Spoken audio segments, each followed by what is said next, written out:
الإسلام لنا دين. Shalom Aleichem les Koulam. Donc on se retrouve avec Rai, jeune lion du Bashan, pour cette petite étude sur Igeret HaKodesh. Et on va continuer avec le Rambam qui va nous expliquer au final, enfin qui va continuer à expliquer sa vision vis-à-vis de l'islam, d'Ishmaël, et il va en fait donner des arguments pour un petit peu démonter en fait tout ce dogme. On t'écoute Rai, vas-y mon frère. Razak, mon frère. Alors, on est sur encore la Higueret Teman.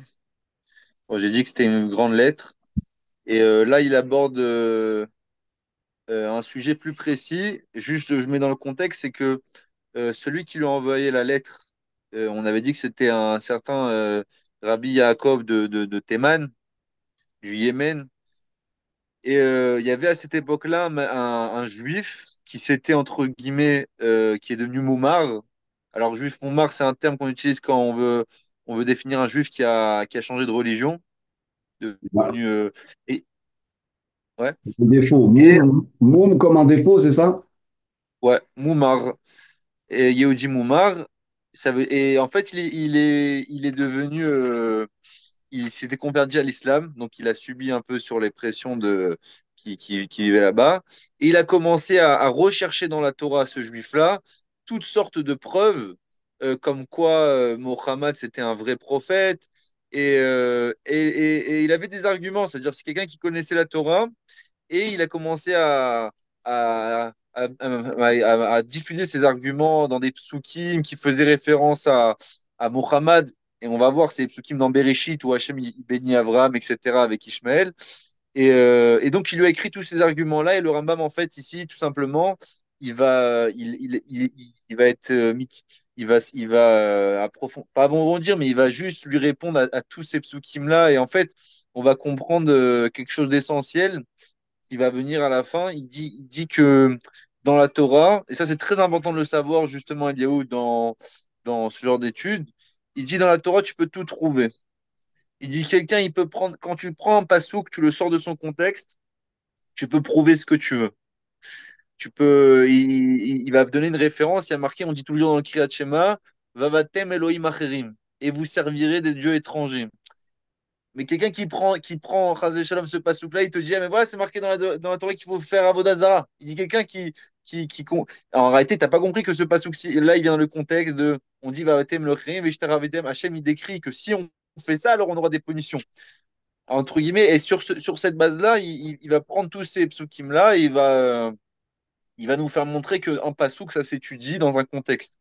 Et donc, en fait, tous ceux qui ramènent détracteurs un peu qui essayent de nous prouver la religion, qui viennent, mais regardez ce passouk-là, la Torah ne s'étudie pas sur un passouk, elle s'étudie sur l'ensemble du texte étudié. Voilà. Ok, C'est un peu ce qu'il va faire ici. donc tu sors pas les choses du contexte, comme par exemple, on pourrait très bien dire quelque chose dans cette vidéo, nous couper au montage, dire juste une phrase complètement sortie du contexte et nous faire dire ce que les gens veulent nous faire dire. Après, voilà. Ça aussi, c'est. On en voit beaucoup comme ça aussi, malheureusement. Après, ils font des vidéos montées où ils te prouvent que ce qu'ils veulent. C'est un peu le principe. Donc, je commence. Vachir zacharta menyen aposhe asher evi bnei adam larshov shemimod meod umeshuga. Alors, il y a un passouk dans Bereshit.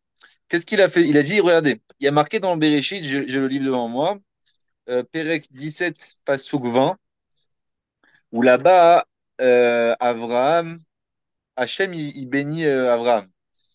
Et il lui dit quoi? Et en fait, il lui annonce que Sarah, sa femme, elle va être enceinte et qu'il appellera son nom Yitzhak. Il dit, et quant à Ishmaël, Shamatira, je t'ai écouté à son propos, Ine berarti oto, je l'ai béni, dit Hachem, veifreti oto, veirbeti oto bim od meod, shne masar nesim yoli donetativ lego gadol. Et à propos d'Ishmaël, ce passage qui dit quoi? Que Hachem, il dit, j'ai béni Ishmaël, je vais le faire se multiplier, il va être de multitude, ça va être un peuple énorme, un des plus grands peuples dans la terre, dans le sens peuple au nombre. Et il y a 12 princes qui vont sortir de lui. Et donc, en fait, il disait quoi, lui, ce juif-là? Il dit, regardez, il dit, il dit Méod, ça fait référence à Muhammad. Vechen Amoro, Ophia Meher Paran. Aussi, il y a une autre névoie qui est dans le Devarim, il a marqué que qu'il va apparaître depuis le Har Paran, une mont comme ça, qui fait aussi. Comme ça, il prenait des psukim, il y a aucun fondement à ce qu'il disait. Mais juste là, il ramène le Rambam ce qu'il disait l'autre, et il lui dit, est-ce que tu as dit ça, ça fait référence à Muhammad, ce passage-là, il allusionne aussi. Vechen avro navi mikirbecha meacha kamotim. Il a emmené aussi un autre pasouk qui a marqué dans Devarim, Hachem, il dit, je vais faire sortir un prophète de ton intérieur, parmi tes frères comme toi, comme moi, il dit Moshe. Vechen Yehudo le Ishmael, Unetativ le Goy Gadol, Elohim ou Simon Misham. Il dit, sache que ces choses-là, tous ces psukim-là, en fait, qu'il a ramené pour te prouver un peu que dans la Torah, c'est marqué le, le, le Inyan de Muhammad, et que oui, c'est un vrai prophète, ok? Il dit, sache que des choses qui sont très très basses. Et celui qui les a dit, il n'y croit même pas dans ce qu'il a dit. Velo yamer behem shem betachlit achusha. Il dit en réalité, je peux te, je vais te répondre à ces choses-là, mais en réalité, il n'y a même pas besoin de répondre. Ça veut dire que c'est sorti d'un contexte et tu peux me prouver ce que tu veux. Il y a aucun sens dans ce que tu Avala Sotre, même Srog Velav Gamo, il dit, et en plus de ramener des preuves de ces psukim-là, de ces versets-là, c'est une blague totale. Vem Yaim Lo Yersinu Safeklal. Et c'est des choses où il n'y a aucun doute que cette explication qu'il a donnée, on n'a aucun doute qu'elle est fausse. Et tu pourrais, même chez les gens qui sont ignorants de la Torah et qui connaissent rien, ils vont rigoler si tu leur dis cette explication. Il dit ceux ils ont Aposhimatzmam, ceux ils ont entre guillemets créé cette façon de penser, cette explication-là. Il dit même eux, ils pensent pas, ils le pensent pas vraiment. Ils veulent juste amener les gens à penser et avoir un verset sur quoi s'appuyer. Mais en fait, leur intention, c'est quoi? Pour un peu, entre guillemets, l'Eitpaer, lui, son intention, ce qu'il avait, c'est quoi? C'était d'avoir une belle image aux yeux des goïms, dire, regardez, c'est marqué dans. Il veut les soudoyer, entre guillemets. Regardez, même notre Torah, elle dit que c'est vrai. Il voulait se faire une place chez les musulmans, entre guillemets, ce juif-là. Il dit, mais regardez, la Torah, elle dit que. C'est la seule raison pourquoi il a fait ça. Et en réalité, il voulait leur faire croire que Muhammad, oui, c'est un vrai prophète et qu'il est en plus allusionné dans la Torah. Parce que tu vas voir que après on va le voir ici, il dit qu'en fait, ne crois pas que, c'est extraordinaire ce qu'il dit là même, il dit ne crois pas qu'un prophète, il est obligé d'être du peuple juif pour être un vrai prophète. Et que la raison pourquoi Muhammad c'est pas un vrai prophète, c'est parce qu'il n'est pas juif. Il dit non, il amène plusieurs preuves. Il dit Iyov, il amène Eliphaz. Il dit Bilam, bien qui exactement, Bilam. exactement. Bilam. Il dit bien que donc la raison pour laquelle Muhammad, on dit que c'est pas un prophète, c'est pas parce qu'il n'est pas juif, parce que nous-mêmes les juifs, on admet que il puisse avoir des prophètes parmi les goïms. La raison pourquoi c'est pas un prophète, il va l'expliquer, parce qu'on a des clalim, comment reconnaître un prophète ou non. Ok? בעבור שהפסד מבואר מאוד מאוד, וכאשר לא מצאו להם טענה כלל בכל התורה, לא כתוב ולא דמיון, ולא מקום השבת לתלות בו, אמרו, et en fait, le Rambam, il dit, les gens qui analysent vraiment la Torah, parce qu'en fait, j'ai l'impression, dis-moi ce que tu en penses, c'est que la Torah, elle a quand même une importance même chez les autres religions. Ils essayent de se faire une place dans cette Torah. Parce que j'ai l'impression que au final, l'histoire même des musulmans, même des Des chrétiens, chrétiens. Des chrétiens. chrétiens, des chrétiens, elle est aussi basée sur la Torah. Bah, ils essaient, ouais, tu as raison, ça, ils essaient toujours de prendre la source, donc eux, ils appellent leur évangile le Nouveau Testament, et qui colle à la Torah qu'eux appellent l'Ancien Testament. Le Coran prend des références tout le temps de la Torah, des prophètes de la Torah, parle des Juifs, parle de Moshe, tout ça. Donc il y a toutes les références, elles sont là-bas. Et c'est marrant ce que tu dis sur Mahomet, c'est que ils ont fait la même chose avec Yeshua. Avec Yeshua, ils ont pris Isaïe 53, je crois. À chaque fois, des fois, je suis en contact avec des évangélistes qui veulent me prouver que c'est écrit dedans et tout. Et ils me disent, regarde, c'est prouvé, dedans, il y a un homme qui a... Ça, ils extrapolent Maintenant, quand tu étudies la Torah, tu as compris que c'est le peuple hébreu, mais eux, ils vont réussir à te l'extrapoler pour te dire, regarde, c'était annoncé par la Torah et c'était écrit dedans. Et là, c'est exactement la même chose que, en fait, c'est un juif qui a essayé de faire ça au final, qui s'est converti à l'islam et qui essayait d'extraire au final des parties de la Torah pour légiférer qu'il y avait une annonce d'un prophète qui allait venir. Mais c'est marrant parce que il n'y a pas longtemps, donc j'ai pas écouté trop, mais il y a une petite vidéo que j'ai entendue sur YouTube où apparemment ça a l'air d'être un juif, un rabbin, qui dit justement que dans la Guématria, et justement il parle de la bénédiction d'Ishmaël, il y aura là, dans la Guématria, dans cette Guématria, le nom de Mahomet qui apparaîtrait. Tu vois, et on me l'a envoyé plusieurs fois. Tu vois. Le Rambam, il parle de ça, c'est incroyable. Et il dit que c'est un argument qui est totalement Ou infondé. pas, bien sûr. Ah, il Bien va sûr. le détruire, cet argument. Enfin, je sais pas si ça fait référence à ça, mais il dit il y a marqué Bim, on va voir tout de suite. En tout cas, il te dit, Vekasher lo matsulem ta'ana klal bekol haTorah. Et lorsque maintenant, ces personnes-là, ils vont trouver au final aucun argument dans toute la Torah, lo katuv velo dimion, ni écrit de manière explicite, ou bien même quelque chose qu'on pourrait imaginer que ça fait référence à leur prophète ou quoi que ce soit, velo magam litlatbo, et aucun autre verset où ils pourraient s'appuyer sur ça. Amrou, alors qu'est-ce qu'ils vont dire? Amirotem à Torah, veshinitem ota. Vous avez changé la Torah, vous l'avez falsifié. Vatem achaktem Hashem ploni mimena, et vous avez enlevé son nom. Oui, le nom d'un tel ou d'un tel, il était marqué, vous l'avez falsifié. C'est exactement ce qu'ils disent. C'est exactement ce qu'ils disent. Parce qu'il y a plusieurs imams qui s'adressent aux juifs. Il y a une vidéo de Rav Ron Shaya qui s'adresse aux musulmans et qui disent ça. Ils disent en gros, soit vous n'avez pas reconnu, entre guillemets, Yeshua qui était le véritable Messie. D'accord? Eux, ils te disent ça carrément. Ou alors ils vont te dire, en toute façon, vous prenez des arguments dans le Coran pour justifier que la terre d'Israël a été donnée au Béné Israël, mais vous acceptez pas le prophète. Donc en fait, il dit, vous extrapolez, ils sont en train de faire les choses à l'envers, vous extrapolez des choses du Coran qui prouveraient que la terre d'Israël a été donnée au peuple hébreu, parce que oui, c'est écrit dans le Coran, et ils vont te dire qu'au final, vous avez falsifié au final les écrits, parce qu'au final, vous avez caché qu'en fait, tout ça a été écrit dans la Torah, qu'il allait avoir un prophète qui allait sortir d'Ishmaël. Bah voilà.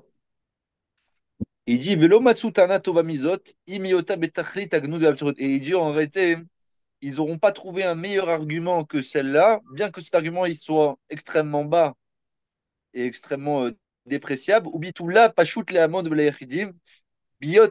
Et en réalité, c'est un argument qui est infondé. Pourquoi? Du fait que la Torah, elle a été copiée, les lachon assyrianes, à Persie, à Evani, Valoazi, Kodem, Shamad Apasul Meot Shanim. Une des preuves que c'est pas, la Torah n'a pas pu être falsifiée, il dit le Rambam, il dit sache que la Torah, elle a été traduite, ok, en syrien, en perse, en grec, en loazi, donc en toute autre lachon qui n'est pas l'hébreu, avant des centaines d'années avant que Muhammad apparaisse. Donc il peut et toutes les versions concordent. Tu vois ce que je veux dire? Donc tu peux pas me dire qu'il y a une falsification dans les textes de la Torah, puisque la Torah était déjà traduite dans toutes ces langues-là des centaines d'années avant de Mohammed, et tu vois bien que là-bas non plus il apparaît pas. Donc, c'est la preuve que ces textes ils sont accessibles à tout le monde, que la Torah elle n'a jamais été changée. Veod, biota kabbalat rabim, merabim bemizrach haaretz ou bema'arava, v'lo imsa bekulam hiluf klal. Un autre argument qui te dit que la Torah ni n'a été changée par notre main, c'est quoi? C'est que la Torah, elle a été reçue parmi une Kabbalat Rabim, elle a été reçue en multitude et elle est transmise en multitude. Tu peux pas apporter du fait quand la transmission elle se fait de beaucoup à beaucoup, tu peux pas mettre, tu peux pas faire des changements dedans. Changement. Velo nimsa bekulam chiluf klal, Vafilou benekuda ou imkodan lo nimsach. Il dit même dans un nikou, dans une lettre, il y a aucun changement. Ve'af ki ba'inyan. Velo itzricha mezotana chalusha rak be'aider pasuk medame batora. Et il dit au final, cet argument-là qu'ils vont te dire que la Torah, vous l'avez, pour mettre un doute en vous, que la Torah, vous l'avez changé, etc., ou vos ancêtres l'ont changé, etc., c'est juste parce qu'ils n'ont trouvé aucun autre argument concret dans la Torah. Alors ils vont dire, bon, de toute façon, ce qui a marqué, vous l'avez changé. Il dit, c'est une ta'ana que même nous, on ne peut pas l'accepter parce que la Torah, elle a été déjà copiée et dans toutes les langues qu'elle a été copiée, elle n'a pas changé. Et en plus que c'est une transmission de multitude à multitude.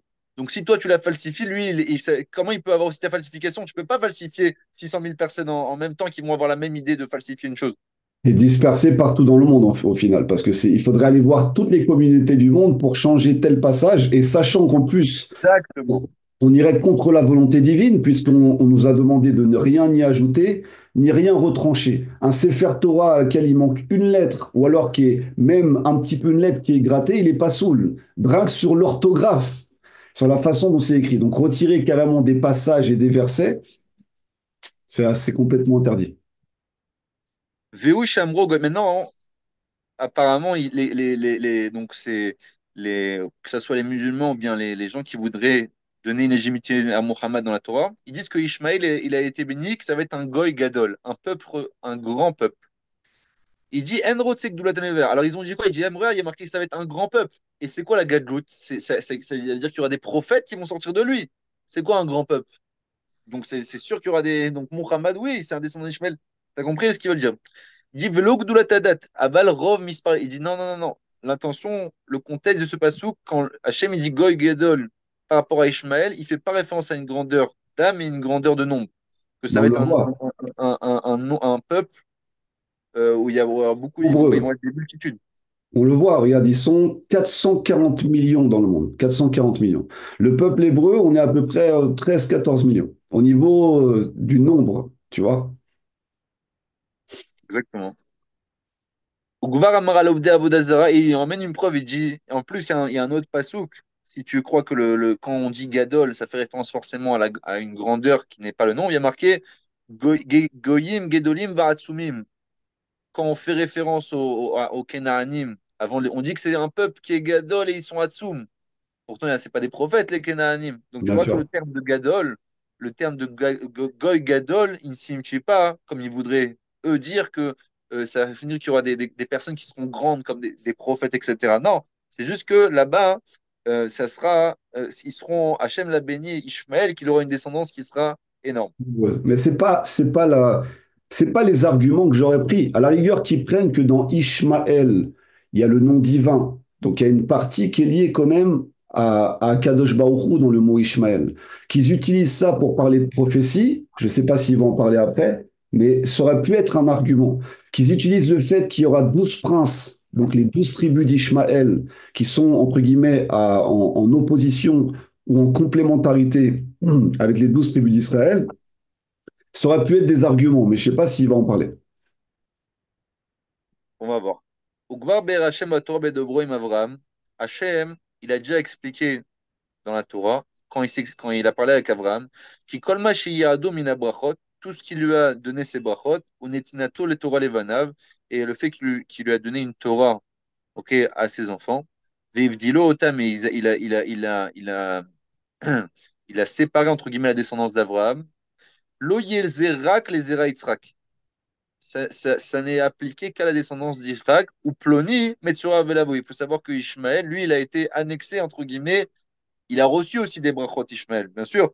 Mais le Icar, donc le principal des brachot que Avraham et qu'Hachem a dit à Avraham sur ta descendance, ça s'applique à Yitzhak. Et Birkat Yitzhak, Veo Omro, Vegam et Ben Haamal et Goya Simeno, Kizaechao.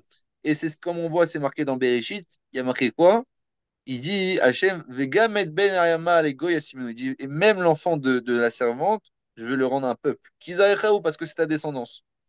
Be'erbo qui a Ika ou Yitzhak. Et en fait, en disant cela, le passou qui nous fait savoir quoi? Que l'essentiel, c'est Yitzhak. Parce il a dit Vegam. Il a été Metzorav, c'est-à-dire il a fait d'abord les brachot à Yitzhak et on dit, et si au lieu celui-là, je vais le bénir. Non, mais de toute Tu me façon, dis, c'est écrit noir sur blanc dans le Chumash. Il donne les brachot à Yitzhak dans le sens que toute la terre d'Israël revient à Yitzhak et la volonté divine passera par Yitzhak. Mais, comme tu dis, je vais bénir Israël, il recevra une bracha, il aura des terres à perte de vue, ça sera un peuple nombreux. Il reçoit des bénédictions, il reçoit des bénédictions, mais pas, c'est pas par lui que passe au final la volonté divine et l'héritage d'Abraham. comme c'est marqué dans le passou Beshit, il y a marqué Ki Yitzhak, Yikare Lechazara. Il y a marqué, Hachem, il lui dit, c'est en Yitzhak que va être mentionnée ta descendance. Qu'est-ce qu'il dit? Vénir Ishmaël. Il dit, il n'a pas mentionné Ishmaël. Il dit que c'était quoi, c'est quoi l'intention du passou de dire ça? Chez Zaro, Afalpi, chez Misparav, que bien que la descendance d'Ishmael elle va être énorme, Loyer Chachou ou Melua, ils ne seront pas entre guillemets importants et des gens des grandes personnes, Velo Nirtza, Veno Chelek Mishlemut Adam, et Boshit Versem. Et entre guillemets, c'est la descendance d'Ishmael, elle va pas atteindre une perfection par rapport à le perfectionnement de l'homme, qui fait que Avram il va être mentionné par ça, qui va être connu par ça. Entre guillemets, c'est Vezeo Veulam qui va dam alatra bezachashu. Il dit quand est-ce qu'on va voir la Mahala, le grand niveau d'Avram dans quelle descendance? Dans sa descendance qui est importante. C'est qui? C'est Yitzhak. Dans la descendance d'Yitzhak, qui va être une descendance du Bnei Israël, en ça, entre guillemets, Avram, son nom il va être diffusé. Vezeo inyan yikare, Pour qui moi, reconnaître Shama, Beikare, Baem Shemi, Veshema Otai. Pour reconnaître que ça porte à confusion, c'est-à-dire que si par exemple la descendance d'Abraham était passée directement par Abraham et Sarah et qu'il n'y avait pas eu l'intermédiaire d'Agar, il n'y aurait pas eu tout ce problème. Maintenant, tout est voulu d'Hachem, c'est pas pour rien. C'est comme s'il y a un demi-frère qui est là, qui lui réclame un héritage parce qu'on le voit dans le Chumash, Sarah a peur que Ishmaël réclame l'héritage qui passe par Abraham. Elle craint ça et elle l'écarte. Elle explique qu'il n'est pas méritant, ne serait-ce, et qu'il n'héritera pas avec mon fils Yitzhak. Parce que elle craint ça. Donc si elle craint, Sarah est une véritable prophétesse, elle craint que dans l'avenir, Ishmaël vienne réclamer l'héritage d'Yitzhak. Et c'est ce qui se passe. Parce que quand aujourd'hui, on te dit que maintenant tout passe par Mohammed et que ça passe par lui, même si on reconnaît les prophètes d'avant, si tu ne l'as pas reconnu, maintenant tout doit passer par lui. C'est ce que craignait Sarah. Sarah, elle avait cette crainte vis-à-vis d'Ishmaël qui vienne d'une part se présenter comme véritablement la descendance d'Abraham et que ça passe par lui, et en plus viennent demander l'héritage de la terre. Et c'est les deux choses auxquelles on assiste aujourd'hui. L'islam aujourd'hui veut que le monde entier passe par l'islam. Si tu ne reconnais pas l'islam, et c'est ce qu'ils disent ouvertement, les juifs et les chrétiens et les laïcs, peu importe qui ne reconnaissent pas l'islam, iront en enfer. Ceux qui ne s'attachent pas à leur prophète iront directement au Sheol en enfer. Et en même temps, ils revendiquent la terre d'Israël comme étant la leur. C'est toutes les craintes de Sarah. Maintenant, pourquoi Hachem il a laissé ça? C'est ça la question. Pourquoi Hachem il a laissé ça? C'est pour Yitzhak, c'est pour sa descendance. C'est-à-dire, quand tu feras la volonté d'Hachem, tu feras les mitzvot, naturellement, Ishmaël s'inclinera et reconnaîtra que ça passe par toi. Mais quand tu vas pas faire tu vas pas reconnaître entre guillemets, la volonté d'Hachem et les mitzvot, je t'enverrai comme des anges accusateurs, mais ça sera des hommes accusateurs qui t'accuseront d'avoir fait le veau d'or, qui t'accuseront parce que c'est ce que les musulmans disent. Vous avez été dispersés à travers le monde parce que vous avez fait le veau d'or et vous aviez le droit à la terre d'Israël, mais comme vous avez fauté, vous n'avez plus le droit à la terre d'Israël. Maintenant, c'est nous. Voilà quelle est leur vision à eux. Donc c'est comme des anges accusateurs qui disent regarde. Tu as confié la Torah aux êtres humains, mais regarde, je t'avais dit qu'ils allaient fauter. Ils représentent en fait comme des anges accusateurs sur terre, et la descendance d'Esav, c'est la même chose. C'est aussi comme des anges accusateurs quand Israël ne se comporte pas bien, indirectement, Hachem les utilise, eux n'en sont pas conscients, pour nous ramener d'une manière rigoureuse par la Gvora sur le chemin de la Torah et des mitzvot. Donc, de toute façon, quoi qu'il fasse, c'est important aussi à comprendre, quoi que l'islam fasse, ou la descendance d'Ishmaël, ou ceux qui se revendiquent musulmans, ou les chrétiens fassent, tout ce qu'ils feront sera bénéfique pour Israël. Que ce soit malheureusement Hachem Ishmor dans le mal, comme dans le bien. C'est ça qu'ils n'ont pas compris. Et c'est ça qui fait que l'héritage passe par Yitzhak. C'est que quoi qu'ils font, Hachem les utilisera pour qu'au final, ça amène la Géoula, ça amène la souveraineté du peuple hébreu sur sa terre, ça amène le fait qu'on récupère toutes les terres en Israël, parce qu'à chaque fois qu'Ishmaël a attaqué, à chaque fois que l'islam a attaqué sur la terre d'Israël, ils ont perdu leur guerre et ils ont perdu notre terre. En fait, ils ont perdu du territoire qu'ils avaient colonisé et qu'ils avaient occupé. Donc, quoi qu'ils fassent, ça se retourne contre eux, puisque justement, ils sont bénis quand ils reconnaissent que ça passe par Yitzhak. Dès qu'ils ne reconnaissent pas et qu'ils convoitent ce qu'Yitzhak a reçu comme héritage, ils perdent leur bénédiction, ils perdent leur terre, il y a des catastrophes qui s'abattent sur eux.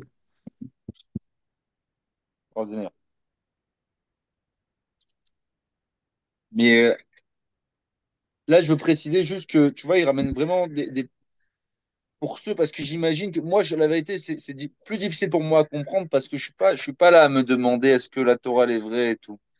Donc, pour moi, c'est évident que nous, on vit dedans, Baruch Hashem. Mais ça veut dire, c'est vrai qu'il y a des gens, vraiment, ils essayent de trouver dans la Torah le Hémet. Bah oui. Et, et, et, et, et c'est les psukim qui ramènent, etc., dans le développement de l'histoire. Parce que là, après, il parle qu'au final, à la fin, il dit quoi? Il dit, regarde, il dit que Veiten lecha et birkat Avraham. Yaakov, il dit quoi?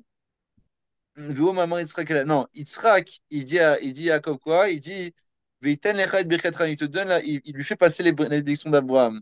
Iné b'em souk matora, chez Malat adat Yehuda l'Avraham enichat le brit aléach, tibe banav. Sherda Yitzhak. Comment Yitzhak, il peut passer les bénédictions d'Abraham si elles ne sont pas passées par lui?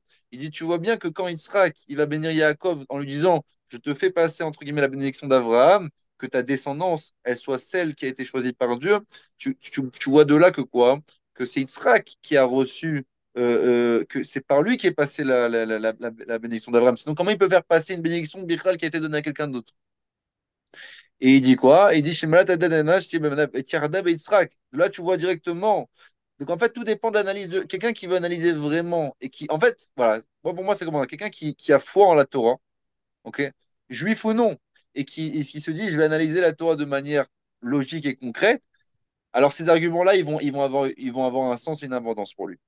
Mais si quelqu'un, de base, ça commence pas, donc voilà, tu peux toujours remettre en question, etc. Comme on a dit, tu vas dire, j'ai changé les textes, même si on a un peu détruit cet argument. Mais voilà, et donc il continue, il dit quoi? Il dit, Navi, modèle Hachem Alazot Atova Yekara. Il dit, il faut savoir que il y a le Navi qui remercie Hachem sur cette bonté qu'on a eue, qui dit quoi? Hachem Karatet Avram Ujvoat l'Israël, il a créé une alliance avec Abraham et qu'il a continué avec Israël, Veya Amidial Yaakov, les Chok l'Israël Betolam, et au final, il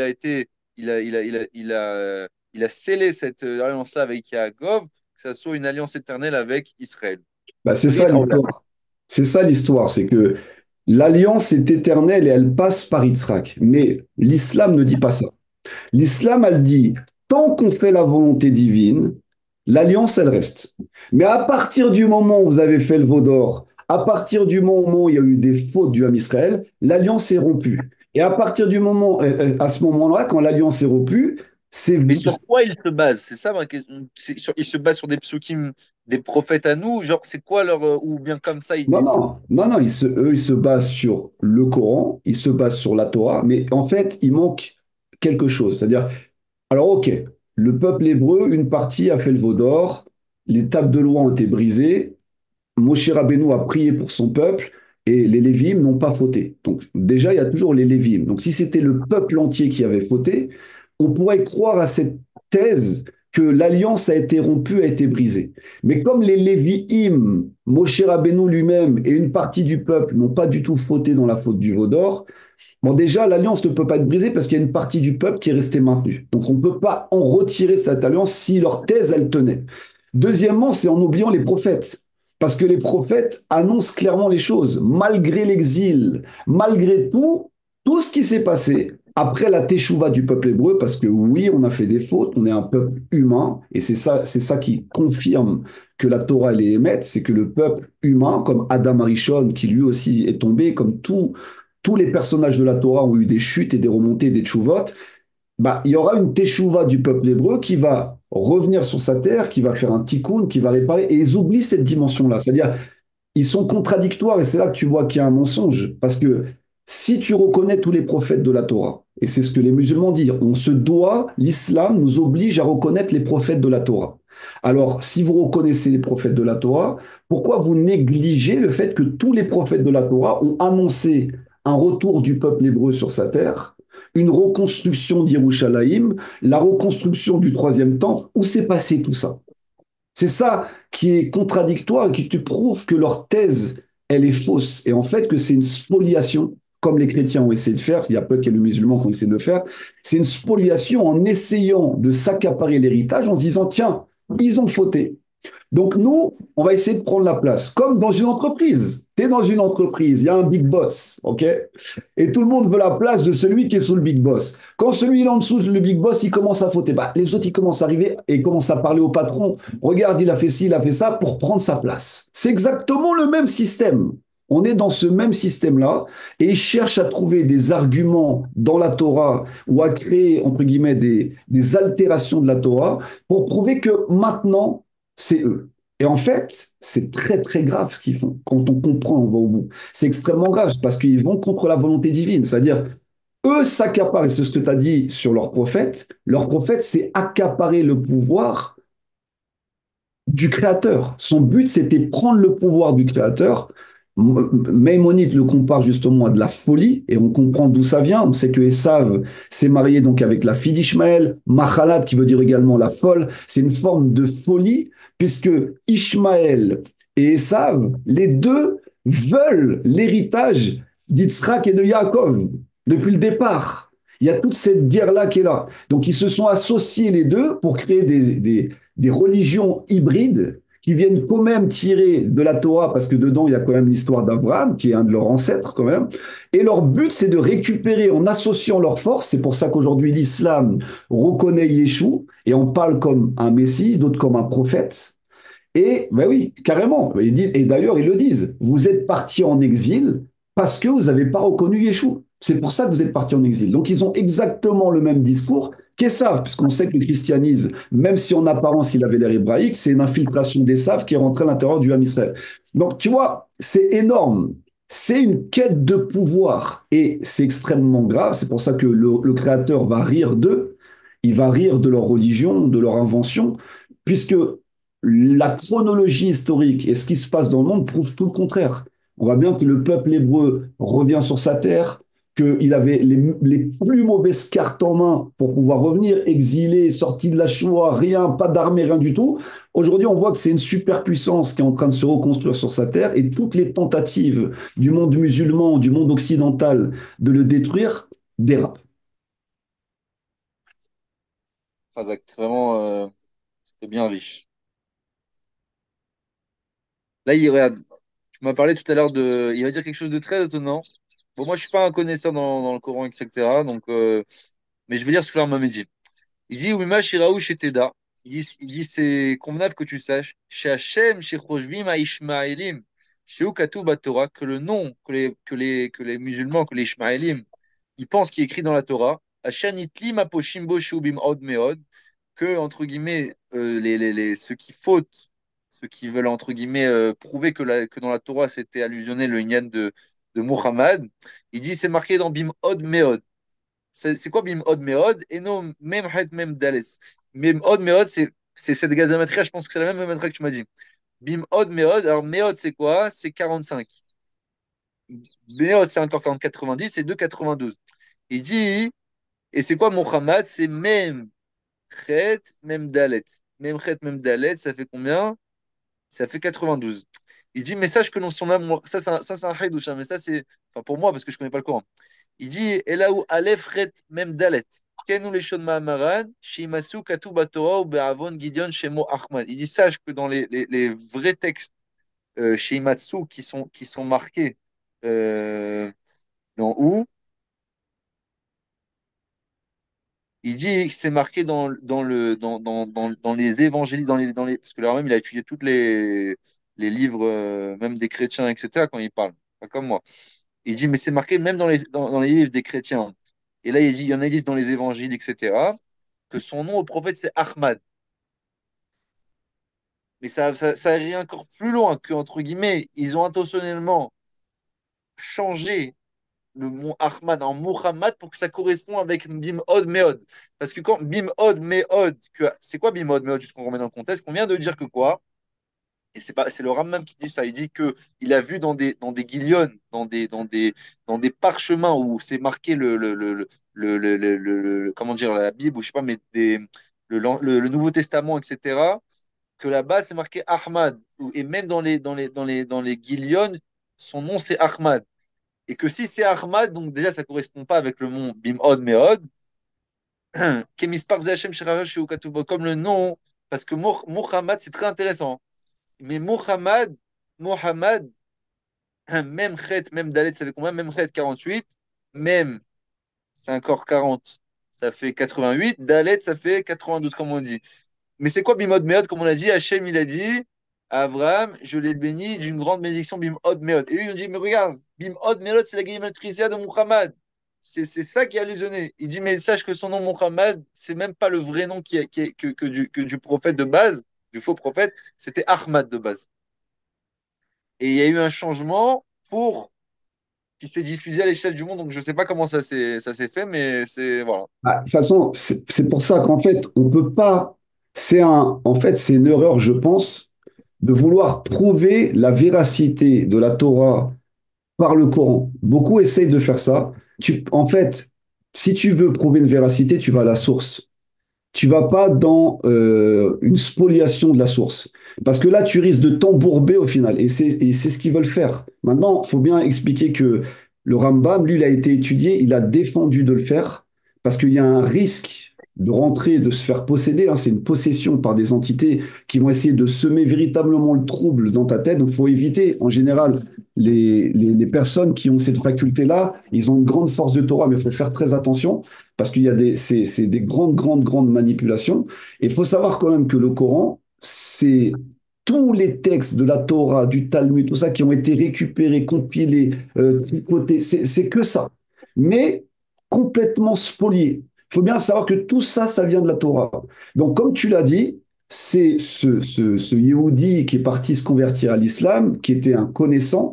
Il a donné des informations d'un côté pour essayer, entre guillemets, de combiner une nouvelle forme de religion, une nouvelle forme de courant, une hybridation au final, en tricotant les textes, en cherchant. Maintenant, attention, on ne dit pas, enfin, de mon côté, je ne dis pas que la descendance d'Ishmaël n'a pas reçu de bénédiction. Je ne dis pas que la descendance d'Ishmaël ne porte pas le nom de Elle. Ce qu'on est en train de dire, c'est que vouloir spolier déjà d'une part la terre d'Israël, c'est une grave erreur pour le monde d'Ishmaélim. Ils ne l'ont pas reçu. Ils n'ont pas reçu la terre d'Israël en héritage, et c'est d'aller contre la volonté divine de le vouloir. Et l'héritage d'Abraham, qui est donc la transmission et d'être hors la goïm, d'être une lumière pour les nations, passe par Israël.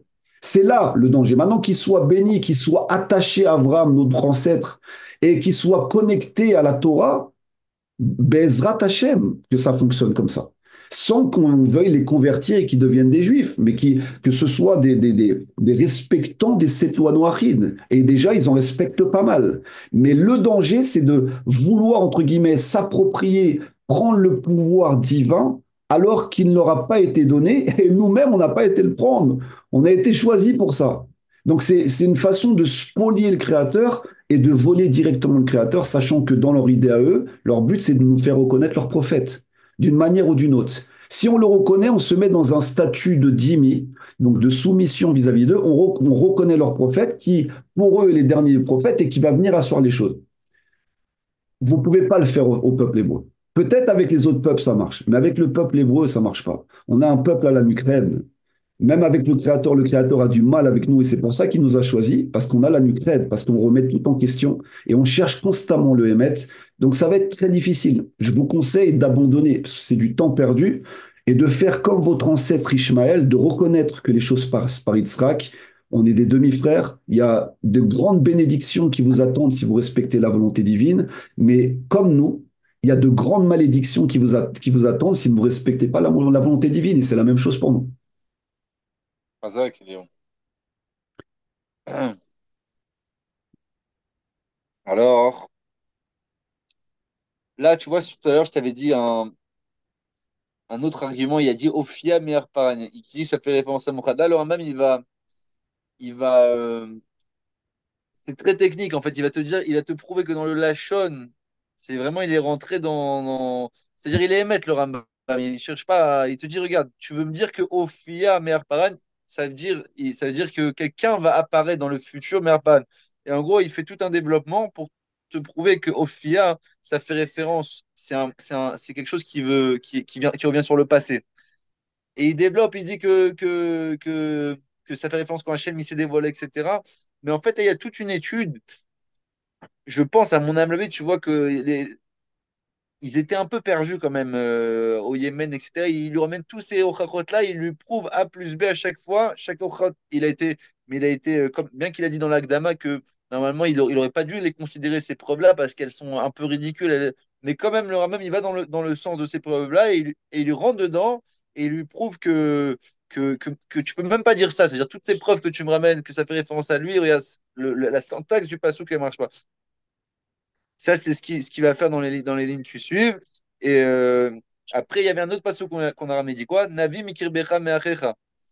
Il dit, il y a marqué dans la Torah, dans le Tsérédorim, que Hachem, un jour, il va faire sortir parmi tes frères un avis, un prophète. Ve'amrecha sheksat. Et lui, et Yaakov qui l'a écrit, il dit, sache qu'il y a des gens, qu'il y a un doute qui est venu, qui leur est pénétré à cause de ça. Ou que Satan Michikwa en Mikir Becha, il y en a qui ont éloigné le Safek parce qu'il y a marqué Mikir Becha, c'est-à-dire du Ham Israël. Ça ne peut pas être Muhammad. Ok.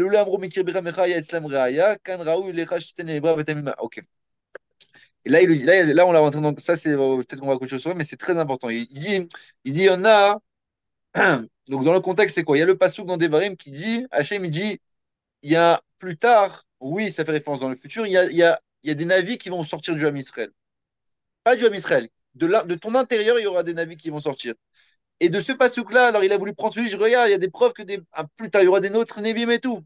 Il y en a, ils ont commencé à être confus à cause de ça. Il y en a, ils disent, mais non, mais il y a marqué Mikir Bera. Mikir Bera, c'est quoi? C'est de l'intérieur de ton peuple, donc il sera juif. Le Rambam, il dit, ah, et s'il n'y avait pas marqué Mikir Bera, mais Achecha, ça veut dire que vous serez aussi confus, entre guillemets, parce que du fait qu'il y a marqué un avis parmi tes frères va sortir, ah, alors là, ça te rassure que Mohammed, c'est pas un vrai prophète. Il dit, mais maintenant, Titen lembecha et David Machiomar. Il dit, maintenant, euh, mets ton cœur, entre guillemets, mets ta concentration sur ce que je vais te dire. Il dit, sache, Shen Raoul Adam chez Exor Davar, Midvarim, Smuchim, Yavir, Ayam, Imenu. C'est pas du tout convenable quand tu étudies la Torah que tu découples, entre guillemets, des phrases de psukim et que tu ramènes des preuves de ça. Aval Raoul chez Yayen Bema chez les Fanav. Comment ça s'étudie? Il faut que tu étudies ce qu'il y a avant ou les Acharav et ce qui vient après. Jusqu'à que tu comprennes le sujet de quoi il s'agit dans les psukim et l'intention dans laquelle elle a été dit. Et alors tu peux amener une preuve. Mais d'amener une preuve comme ça, il y a marqué ici, là-bas, il y a marqué, tu peux le faire, entre guillemets, tu vas avoir des. Mais c'est pas une vraie preuve. Une preuve, ça s'étudie dans un sujet dans l'ensemble, exactement. Il dit si c'était possible d'amener une preuve de morceaux de paroles qui ont été dites dans la Torah, mais en totalement ne faisant pas cas de ce qui vient avant et ce qui est après. On aurait pu même dire que Hachem nous a prévenu de ne jamais écouter un avis. Parce qu'il y a marqué quoi? L'otishmal d'Ivra Navi. Il y a marqué dans le Coran un moment, n'écoute pas les paroles du Navi. Mais ça veut dire quoi? Mais sans savoir que ce pasouk-là, il parle dans le contexte d'un Navi qui est sheker et que, etc. Et pareil, quelqu'un qui prend comme ça des morceaux de Torah, il peut nous dire quoi? Il peut nous prouver que quoi? Que Hachem nous a ordonné de servir des dieux étrangers. Comme c'est marqué, Vavadetem Elohim Acherim. Vous servirez des dieux étrangers. Et beaucoup d'un corps de preuves comme ça que tu peux trouver dans les livres. Et tu peux comprendre de là la perte et comment ces arguments-là ils sont infondés. Qui en les arrive et et ça c'est une règle pour tous ceux qui veulent ramener des preuves de la Torah. Tu ne peux pas apporter une preuve de la Torah à Chetivada Kavanato jusqu'à que tu comprennes l'intention du pasuk, Machel les fanav ou Mechal dans le contexte global quand ça a été dit, ce qui vient avant, ce qui vient après. Si c'est cohérent ce que tu dis dans l'ensemble, alors on peut accepter ça comme une preuve. Alors, tu vois, c'est quand même marquant parce que, bon, c'est comme sur les histoires de Yeshua. Il y a tout et son contraire ce qu'ils peuvent dire. Sur le prophète Mohammed ou celui qu'ils considèrent comme un prophète, il y a tout et son contraire.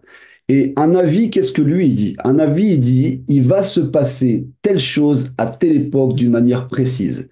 Et en fait, qu'est-ce qui fait de lui un prophète? C'est que ces choses-là, elles se réalisent dans le temps et dans l'ensemble. Tu vois, tu parles d'ensemble, dans la chronologie d'ensemble. C'est pas juste un moment, parce que n'importe qui peut venir et dire, écoutez, moi, je suis le Mashiach, ok?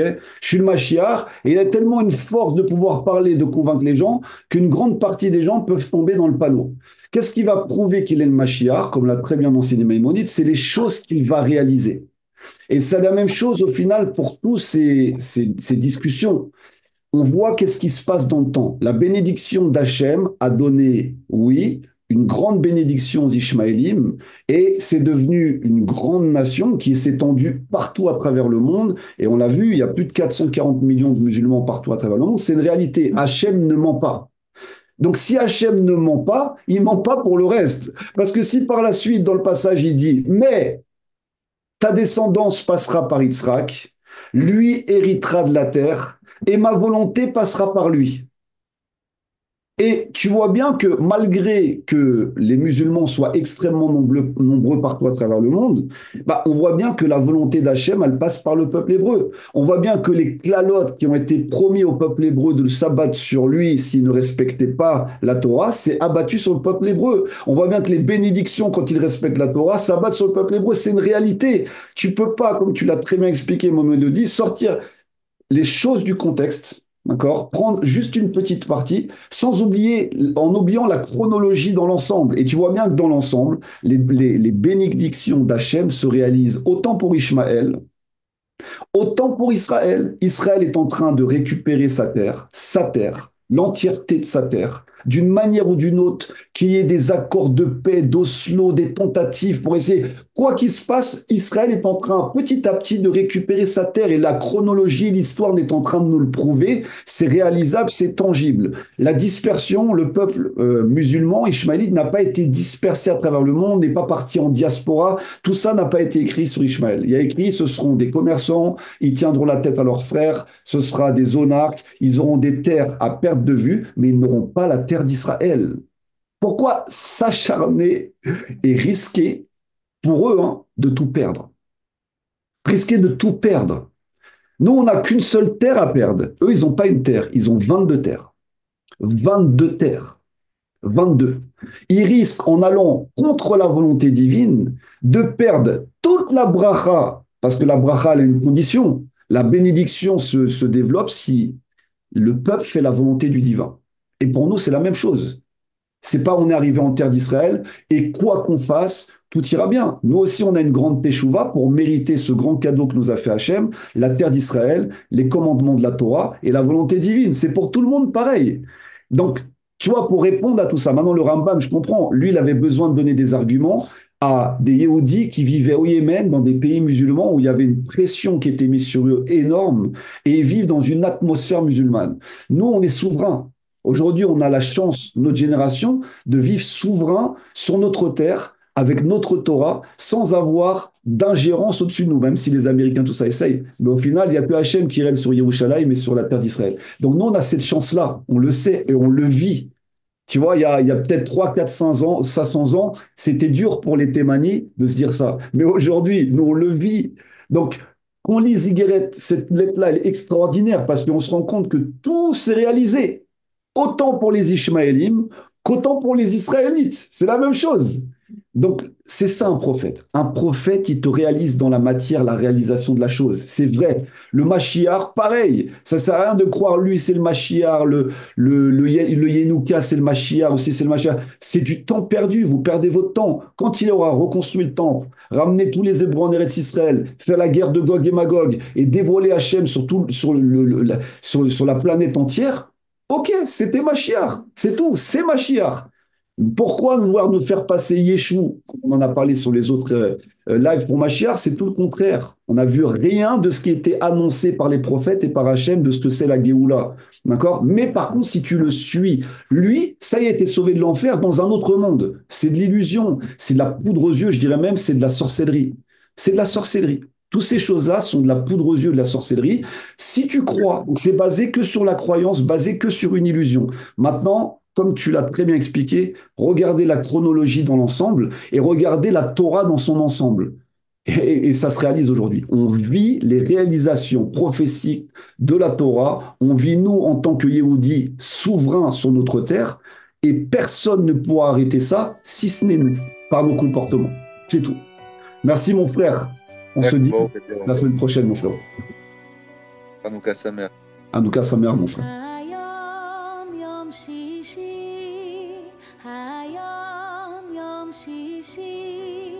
מחר שבת, מחר שבת, שבת מנוחה. מחר שבת, מחר שבת, שבת מנוחה. היום כולם עובדים, היום כולם עובדים. מחר שבת, מחר שבת, שבת מנוחה. מחר שבת, מחר שבת, שבת מנוחה. היום יום שישי, היום יום שישי. מחר שבת, מחר שבת, שבת מנוחה. מחר שבת, מחר שבת, שבת מנוחה. היום כולם עובדים, היום כולם עובדים. מחר שבת, מחר שבת, שבת מנוחה. מחר שבת, מחר שבת, שבת מנוחה. היום יום שישי, היום יום שישי. מחר שבת, מחר שבת, שבת מנוחה. מחר שבת, מחר שבת, שבת מנוחה. מחר שבת, מחר שבת, שבת מנוחה.